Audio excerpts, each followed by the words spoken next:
bu dee abonné go ci sunu page bi mën ngaa bës foofu ñu bind s'abonné nga bësaale cloche boobu ngir ngay mën di am sunu yeneen i notification wala saa sunu dugalee beneen vidéo bu bees. waaye bi nga faloog léegi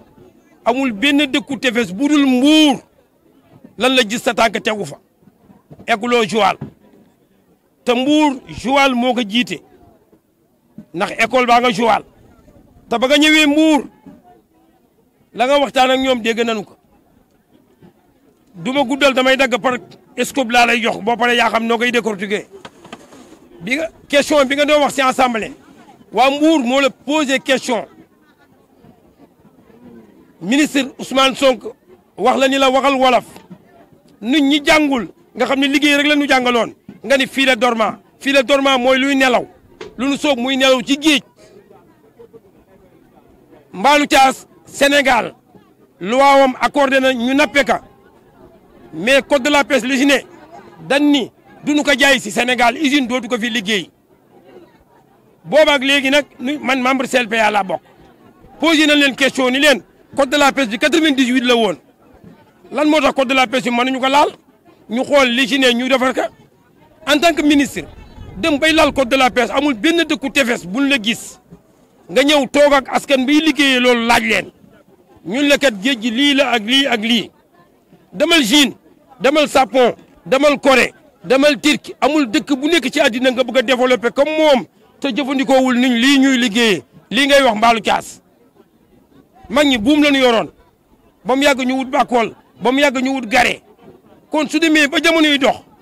yéen bañ ngeen ba assemblée nee ngeen député bu ne nan la wutal ordinateur pour mu gën yombal sa liggéey waaye yàlla suturaal mool yi indil leen mbaalu caas mu gën yombal seen liggéey donte jën barewul yow nga ni moom la waa Ndar di laawee mbaalu tourné kon yow xanaa da nga bëgg a diggante Mauritanie ak Sénégal nga indi guerre mondiale ñaareel ba mooy dëkku tefesu Sénégal ministre lan nga bëgg a créer ci biir Sénégal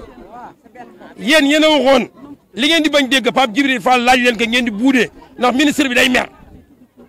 ministre bi moom day mer te kilifa du mer kilifa lu ne dana ko dégg mais na xam ni muy tonton Ousmane Sonko na dellu gannaaw xam ni kilifa la yàlla moo ko def mu nekk kilifa moom la wax na la ni la bi fi Macky Sall nekkee da nga wax ni clandestin bi de état bi la neex mais suñu ñëwee loolu dana dañ mais yéen a signé contrat pour xale yi dem watti Espagne danoo watti garab bi de dellu siwaat ñibbi siwaat kon yóbbuwuleen leen sax ñu tukki dafa am lu ngeen waxoon te manu leen ka li leen di ñaan nag mooy yéen a ngi créé ci pes loo xamante ni lépp lu mën am rek na nga xam ne yow Fat Diouf yow yaa waral loolu sama jigéen bi wax na la ko léegi jigéen nga da nga waroon yor puso di ñaw waaye yow de da ngaa xool fu noo ñëwee rek ngay teppi te nag yàq moo gën a gaaw defar ndax lépp loo xamante ni territoire Sénégal ba mu jeex bu fa doomu Ndar nekkul jëndu am fi may terminer nag yow dem nga sa naaree dan la wax 60% yi mënul ñàkk parce que su fi doomu Ndar ñëwul jën wi day jar 180 000 ugguya wala 200 000 pose waa Ndar yi suñu ñëwee mu jar 30 000 40 000 kon nuñ loolu lañu yàlla séddee bayuñu sàmmuñu nekkuñu ouvrier benn lañu xam mooy dugg si ndox saf xoram indi jën Sénégal jëfandikoo jërë ngeen jëf wasalaam. yaakaare ndeke ñun betteel la ñuy gis si moom man day am naa déception man en tant que jigéen comme moom te yaakaaroon naa ni yaay bàjjan impaañ di jigéen da nga war ngàbb sa puso ak sa wëñ di xool fu mu xotteekoo nga ñaw ka waaye yow waroo ngàbb sa siso ngàbb sa lañset ngàbb sa paaka fu la foo jekku dagg te yow dagge woo ko fenn su dul si benn côté bi mooy fan gendar kese noo nekkuñu si 18 kilomètres 118 kilomètres du gendar kese noo fa ne dama ne pêcheurs yi si Sénégal maa ngi koy doore si 700 kilomètres yii 718 kilomètres yii yéen laay waxal bu leen yaakaar ni lii mu wax gendar kese noo ko moom lii si ñëpp lay sewat si kaw ñëpp lay sewat muy góor muy jigéen ñun nag yaakaaroon na ne bu jigéen ñëwee nekk suñu ministre daan am si moom leneen lu lii mu nuy lii mu fas yéene teg suñu kaw xool leen lii du suñu njaboot kese la société bii pes bii du gendar kese seen ay doom noo fi ne ay doomu jàmbur léegi baykat a ngi si biir gaal yi sàmmkat a ngi si biir gaal yi pël yaa ngi fii ña seen papa nekk sa bureau yi sax noo ngi fii ndax li noo jële fii jëlewuñu ko seen bureau yi nu toog dama ne ngeen wàññi toog seen biir bureau yi taal seen ay kilim jël ay baa doole jël yari dina ko caw daggana sunu ay doom màgg nañu lu nu xamul woon xam nañu ko lu nu jàngil woon jàng nañu ko lu nu mokkal woon mokkal nañu ko même ay seen ay yaay yaa ngi nii nag jatu taxaw seen kanam jiitu bu dalaajee jiitu nu jiitu bu dalaajee topp seen gannaaw lu topp seen gannaaw ñun lu nu barees bi def ku nu yërëmul bàyyi noo yàlla boo duggee si kër gu amoon fukki nit kër gu amoon fukki góor boo demee ñetti góor a fa ne ana gaal ya ana machine nga nu geesu nga ni no wax nga ni machine yi dañ ko doon politique dama na nga yow mu dem la ministre dañ lay laaj ni la taxawal nga cité ni kii am na moteur te du pêcheur ku fi subventionné da nga am sa carte gaal am sa gaal dem sa service de pêche nu tëggal la permis nga fay trésor nu sogalaa ki dugg si bande données bi waaw kon nag léegi kenn nañ fi cité kan nga fi sañ cité ni amul gaal wala du mool dama ne wàññi leen yi ngeen def si askan bi li ngeen di dugg si bopp askan wi ëpp na li ngeen di jaay si bopp askan wi amul li ngeen leen di dëggal amul fii amul ku ñu fi subventionné mu dekk politicien am na ñoo xam ne xam ne sax koo Macky Sall bi fi nekkee te am na subvention yi dama ne yéen li fi Macky Sall def fa siyee leen ngeen fa mu yam ngeen doore foofu ngeen jëm kaw foofu na leen di séenu waaye waxuñu ay kaso waxuñu ay xeex waxuñu ay xuloo defal leen suñu bël bii ku fi amoon sa ñetti doom sa biir amatuloo kenn ñëpp seen doom des na si bël bi seen jëkkër des na si bël bi seen càmmin des na si bël bi nu indil na ministre bu jigéen nag nu yaakaar ni moom dana feral suñu rangooñ ndeke moom daf noo yokk rangooñ wax ni ministre de la pêche bu jigéen bii man da yaakaaroon naa ni yow en tant que jigéen bu brave ñu yëkkati sunu pêche bii teg ko sa loxo daa satisfaire ñëpp ndax biir nga te doom bu nekk nga ëmb doo jël ku ma am nday ak ku ma amul nday di dóor doom di làq doom ndax yow li nga cité mooy Ndar monofilament potofilament yëpp benn la yow kay ñi nga war a waxal Union européenne yi wax nga def nga sa devoir ñu ngi lay remercier mais ñi nga xamante ne tey ñoo fi nekk ba tey di faagaagal say mool di rey say mool ñii du ñuy défendre cause bu noble xoolal maa njooga baa ngi fi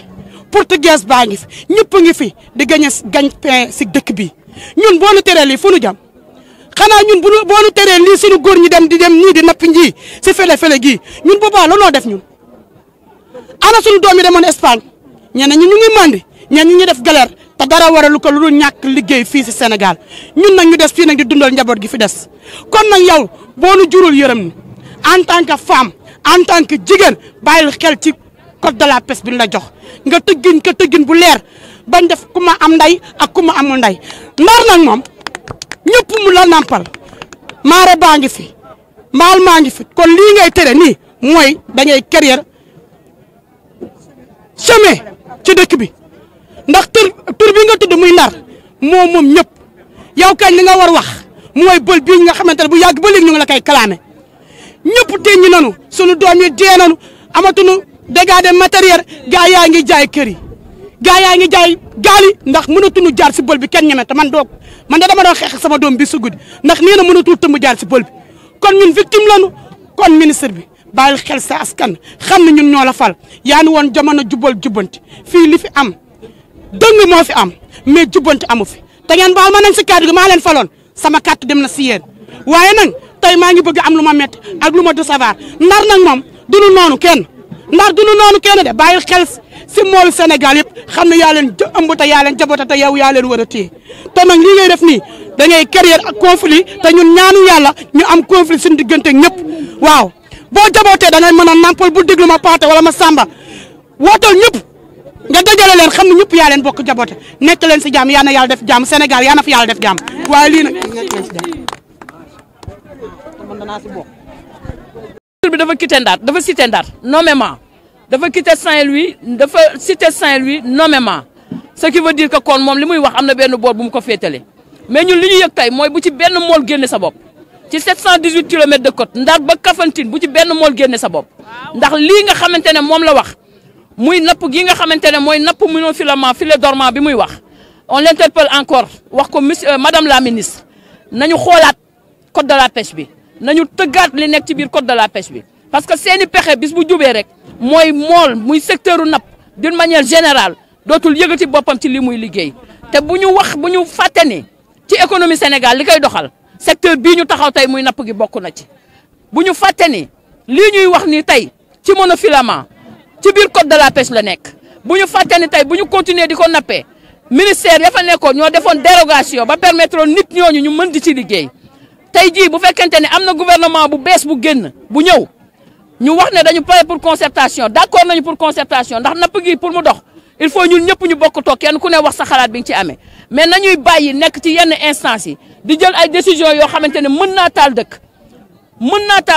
parce que lii mu wax nii tey am na yeneen zone yoo xamante ne wala yeneen secteur yoo xamante ne amoon nañ ca seen xalaat amoon ci benn taxawaay bi donc bu fekkente ni yëkkati nañu tey mbir moo xamante ne lu ñu war a waxtaane la lu ñu war a tëggaat la sénégalais bu nekk am ci sa xalaat ñu jël ko bëgg ko jagleel benn dëkk boo xamante ni bokk na ci ñi gën a néew ñoo xamante ne ñoom ñooy utiliser filet bi nga xamante ne moom la ministre bi wax ñu jéggal waat nag bu baax a baax di wax ne secteur de la pêche pour nga mën ci wax bañ a def ay erreur da nga koy maîtriser bu baax a baax bu fekkente ne yaa ngi dem bay jaxase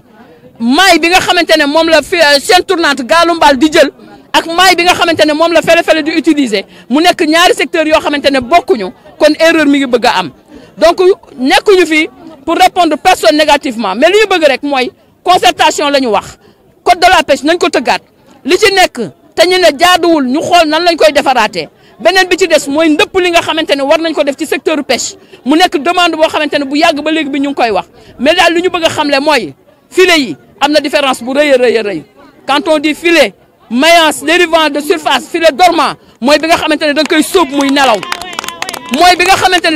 muy nelaw yàqul géej nañu bàyyi di def la confusion entre ñi nga xamante ne ñoo nekk ci secteur u napp gi waxoon naa ko à l'entame de mes propos mooy lii nga xamante ne ministre bi wax na ko bu ci benn mool génne sa bopp mais à travers aussi suñu sortie bii ñuy def nii ñuy interpeller organisation yi nga xamante ne ñoo fi nekk dañoo nekk organisation yoo xamante ne nationale kenn ku nekk da nga boot ay nappkat mbir yi bu amatee nañuy bokk toog waxtaan mais aussi ñi war a génn nañu génn wax ñi war a wax nañu génn wax beneen bi ci des mooy député yi nga xamante ne ñoo nekk biir assemblée nationale muy opposition bi nañu bàyyi jékki-jékki génn biir assemblée dem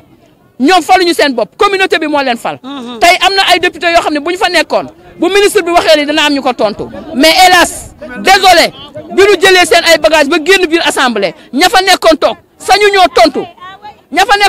sañu ñoo tontu parce que si ñoom la ñu féete waaye nañuy éviter erreur yu mel nii parce que ñun ci suñu côté ñu ngi xeex conflit mais bu ñu yëngal genre mel nii nga xamante ne mën na dekkalaat conflit madame la ministre encore une fois na woo ñi nga xamante ne ñoom ñoo nekk ay leader te war a waxtaan ci sujet bii gouvernement bi fi jógee doon nañu def revisiter code de la pêche mais code de la pêche pour nga tëggaat ko doo bàyyi benn dëkk code de la pêche pour nga tëggaat ko doo bàyyi benn secteur code de la pêche pour nga tëggaat ko doo bàyyi benn type de pêche ndax kenn ku nekk am nga sa àq ak sa yelleef ci biir mbind moomu kon bu ñuy jël ay décision nañu consulter waat ñi nga xamante ne ñooy partie prenante yi nga xamante ne am nañu seen i kaddu ci biir mbir mi napp gi moom la ñu am amuñu leneen si la ñuy xëy si la ñuy gont si la ñuy yendu képp koo xamante ne yaa ngi pare pour nasaxal napp gi on fera face avec vous daa jàkkaarloog ñun. Aujourd'hui on s'est regroupé au site de débarquement plus précisément appelé le site de Diamalaye. Vous avez vu la présence de ces braves femmes qui quittent le matin très tôt leur maison pour venir bosser dans ces endroits. Aujourd'hui, nous sortons pour interpeller aussi notre ministre, qui est une femme comme nous, qui sait comment travailler, qui sait quelles sont les difficultés que rencontrent les femmes dans ces secteurs. Si aujourd'hui cette ministre sort pour vraiment parler d'un sujet qui est vraiment désolant, nous les femmes, ça nous inquiète en sa plus grande haute valeur. Donc ce que nous voulons, elle a parlé de négociation, elle a parlé de concertation. Nous sommes d'accord, on est preneurs. Parce que dans ce secteur, on ne peut pas prendre des décrets ou bien prendre des lois sans pour autant que des discussions très larges soient faites à ce niveau. Le monofilament dont parle le ministre est un sujet qui a vraiment inquiété tous les pêcheurs. Parce que si aujourd'hui, le ministre de la Pêche de ces temps avait pris un décret et avait mis en dérogation, et nous savons que cette dérogation n'a pas été encore abrogé, nous savons que ce type de pêche va continuer. Mais aussi, il y a une erreur qui a été faite. Parce que le filet que utilisent les chaînes tournantes, c'est-à-dire les galombales, est très différente que le filet qu'utilisent les pêcheurs, les fêlés, c'est-à-dire les monofilaments. Donc aujourd'hui, nous voulons interpeller tout le monde. Je ne dis pas les pêcheurs de Saint-Louis qui ont été cités nommément, mais je dis tous les pêcheurs sur les 718 km de côte. Tout le monde est interpellé à parler à ce sujet. Tout le monde est interpellé à faire des sorties pour quand même revenir raison à notre ministre. Une erreur est faite. Il y a une erreur qui a été faite. Et cette erreur mérite d'être discutée. Parce qu'il y a des conflits qui se passent dans tous les sites de débarquement. Il y a des conflits qui se passent. Et cette monofilament fait partie des causes. Si aujourd'hui un ministre sort et cite une région qui est vraiment représentante dans tous ces sites, ça peut quand même susciter des conflits. Et nous ne voulons pas cela. Nous ne voulons pas cela. Nous sommes des pêcheurs. Nous avons notre secteur d'activité. Ce qui nous va droit au cœur, c'est de lutter pour la préservation de ce secteur. C'est la préservation de cette activité qui remporte beaucoup sur le budget de l'État. Si aujourd'hui il y a des erreurs qui se passent, discutons. Les organisations qui sont des organisations de pêche, vous êtes tous interpellés. Vous êtes tous interpellés à parler à ce sujet. Mais aussi les députés qui ont été nommés. Les députés qui avaient demandé la voix des peuples au niveau de cet hémicycle. Il ne vous a pas de droit de quitter cet hémicycle. Vous devez rester. Parce qu'il y a des questions qui méritent d'être réponses. Il y a des questions qui méritent d'être éclaircies. Et vous êtes élus pour nous représenter dans cet hémicycle. Vous quittez cet hémicycle, vous boudez cet hémicycle. Les gens qui sont là-bas n'ont pas osé répondre à cette ministre pour la revenir à la raison, pour lui dire que ce qui se passe, c'est extrêmement grave. C'est extrêmement grave. Nous avons le métier de la pêche. Nous demandons à notre ministre de se concentrer pour ce qui se passe aujourd'hui. Il y a le changement climatique. Il y a l'exploitation du gaz offshore. Qui est à l'ensemble de l'exploitation des hydrocarbures. Il y a Sangomar, il y a Yakateranga de Kayar, il y a aujourd'hui le projet GTA de Saint-Louis. Nous interpellons ce ministre à se focaliser sur ces points. Nous avons notre métier et nous lutterons pour que ce métier ne disparaîtra pas. Nous sommes des pêcheurs, nous sommes des femmes transformatrices, des marailleuses et des micro-marailleuses et nous le resterons toujours. Préservons notre activité, mais préservons aussi le secteur de la pêche d'une manière générale. Ici à Saint-Louis, on a beaucoup de problèmes. Le gouvernement qui est là, le gouvernement du président de la République, son Excellence, le président Diomaye Faye, on l'avait interpellé sur plusieurs fois sur l'embouchure de Saint-Louis qui continue à faire des ravages, sur l'embouchure de Saint-Louis qui est à sa 500 et quelques morts. Nous avons l'exploitation du GTA qui est ici à Saint-Louis, où nous avons perdu notre superficie de pêche. Il y a des pêcheurs aujourd'hui qui n'ont plus accès à ces zones. Il y a la frontière sénégalo-mauritanienne, il y a des pirogues qui ont besoin de ces licences. C'est ce sujet-là que nous voulons que le ministère se focalise pour préserver cette activité. Mais pas venir envers nous et se servir du monofilament pour venir faire face à ces pêcheurs qui sont là. C'est un décret qui est dans le code de la pêche, qui a été abrogé. Non, pas encore. Nous voulons que cette code de la pêche soit revisité. Nous voulons une nouvelle code de la pêche. Parce qu'aujourd'hui, on parle des exploitations des hydrocarbures, mais au moment d'élaborer le code de la pêche, toutes ces activités n'étaient pas prises en compte dans ce code de la pêche. Donc, bu dee abonné go ci sunu page bi mën nga bës foofu ñu bind s'abonner nga bësaale cloche boobu ngir ngay mën di am sunu yeneen i notification wala saa sunu dugalee beneen vidéo bu bees